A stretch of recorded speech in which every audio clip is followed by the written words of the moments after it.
Hello and welcome to the first episode of Saahas Explains.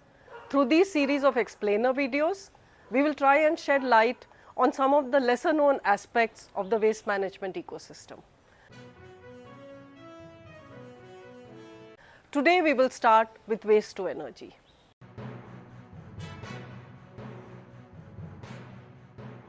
Converting waste to energy by burning is not a magic pill it is made out to be. It is in fact a problem in itself. It generates some of the most toxic gases known to science, and obviously it has health and environmental impact. But today we are not going to talk about that.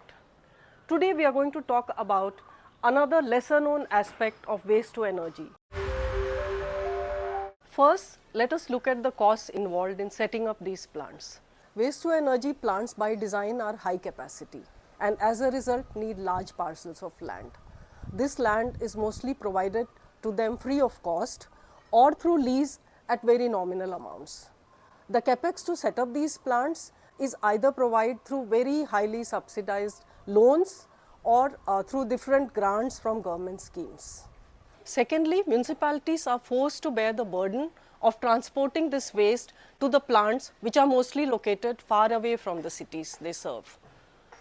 Also, in some cases, the municipalities pay tipping fee in proportion for the waste which is being transported to these facilities. Lastly and most importantly, the electricity generated from waste to energy plants is the costliest form of power. When compared to solar or coal powered plants, which costs about rupees 2 per unit, the electricity generated through these plants costs about 7 to 8 rupees per unit. Most of the power distribution companies are forced to bear this cost. Waste to energy plants are not just burning waste, they are burning our money. So the question that we need to ask is why can't same amount of subsidies and support be provided to decentralized facilities like decentralized material recovery facilities, composting plants and biogas. These plants have high resource recovery potential and are also not harmful to the health and environment. Waste to energy plants are designed to burn high calorific value non-recyclable waste. In India, typically most of the plants are designed with a capacity of 300 tons per day to about 1200 tons per day.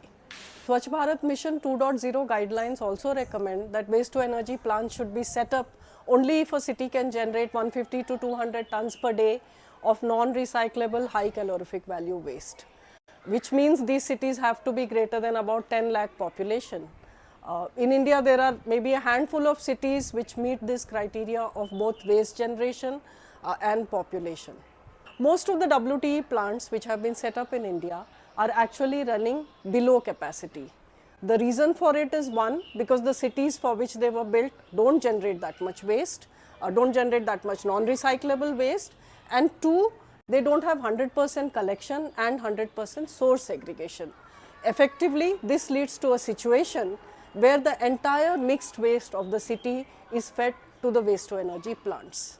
Results in poor efficiency, high operational costs, low electricity generation and higher pollution.